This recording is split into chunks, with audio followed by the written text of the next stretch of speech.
The protest at Mauna Kea is well documented since the fake news provided daily coverage of the protest. You can search the internet for TV coverage at KITV News, KHON News, and Hawaii News Now, which is KHNL and KGMB, by searching under Mauna Kea and or TMT. The main newspaper source is the Star Advertiser since the bulletin ceased publication in 2010. Before deciding which side of an issue to support, a wise and prudent person should do a little homework. Back in 2015, I engaged in a little racial profiling. I went looking for those that I thought might be Native Hawaiians.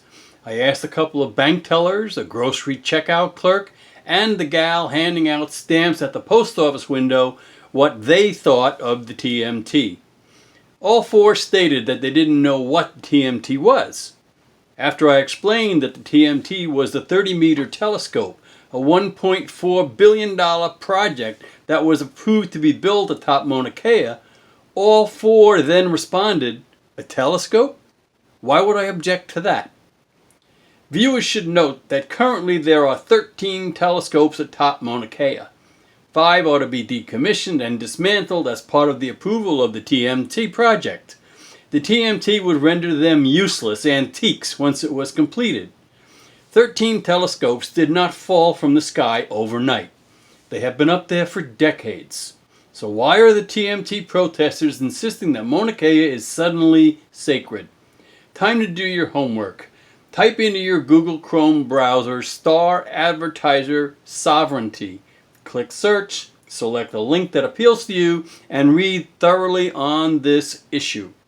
On September 25th, 2019, I submitted an editorial that was not published. Once you are familiar with the sovereignty issue, you will understand why. Hawaii is a state in name only. It is a kingdom in turmoil, where the silent native majority fears the vocal, hardcore native minority that captures headlines almost daily. The TMT is the victim in an unresolved dispute, sovereignty. The chant, quote, "Our country, not your state," end quote, is rather simple English. When you read the sovereignty issue info, note the comments of Schatz and Hirono. Both are out of touch with their constituents as they discuss a government-to-government relationship with the United States. An attempt to secure a vote approving statehood by natives was struck down by the courts. It was likened to holding a vote on the mainland where only whites could vote.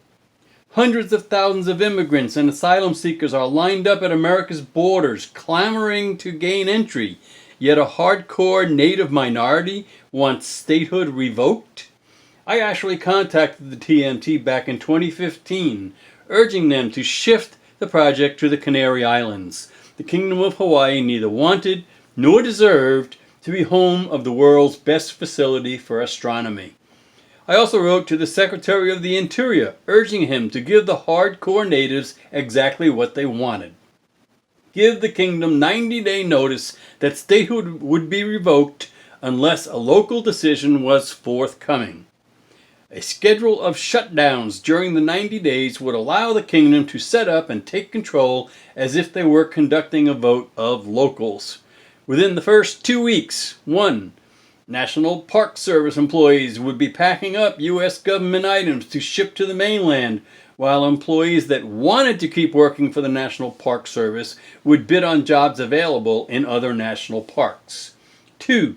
30% of personnel in each branch of the military would be deployed to other bases, taking their aircraft, ships, and equipment with them.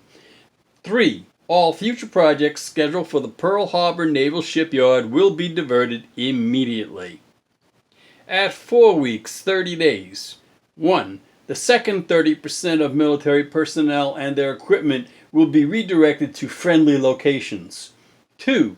The U.S. Postal Service will discontinue mail handling and delivery as the kingdom takes over. The kingdom should have its own system up and running, including printing its own stamps, as local post offices pack up equipment and ship it to U.S. facilities. 3.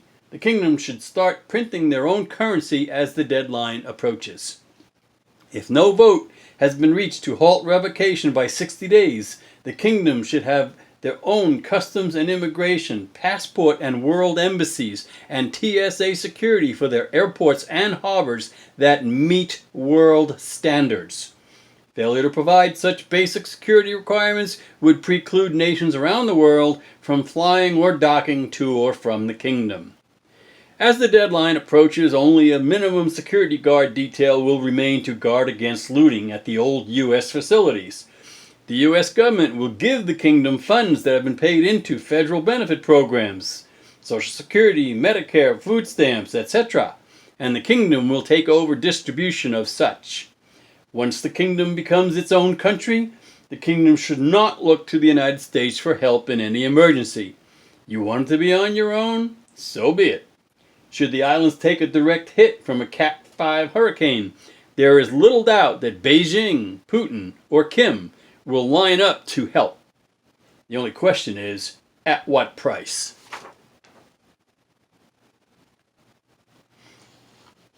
The protesters insist that Mauna Kea is now sacred, and they have cost taxpayers $11.4 million to police their protest blockade.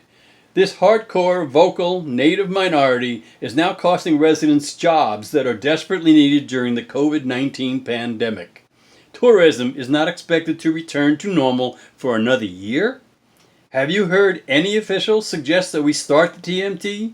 Do any of the protesters see the benefit of providing jobs to those that need them? The protests went on for over a year. Obviously, the protesters are all rich and don't have to work for a living. The protesters claim that Mauna Kea protects them, but they refuse to listen to their gods. In 2019, Kilauea's eruptions devastated the Big Island. Over 700 homes were destroyed by lava. Not one telescope became a victim. Locals lined up gifts and offerings to Madame Pele to appease their god, but refused to listen and learn. Mauna Kea can and does protect itself. It doesn't need any help. The last hurricane that approached the islands in 2020 was named Douglas. At one point, 4 of the 6 projected paths had the eye going between the Big Island and Maui. I thought, no way, that would be committing hurricane suicide. The 13,000-foot altitude of Mauna Loa and Mauna Kea to the storm's south, and Maui's 10,023-foot Haleakala would whip the storm's ferocious winds into submission, and it would dissipate. Douglas passed very close to the north of the entire chain of islands, but little rain and minor winds were all that we received. From a scientific standpoint, Mauna Kea does protect us. Too bad that the protesters demean science and condemn astronomy as they prefer their sacred rocks.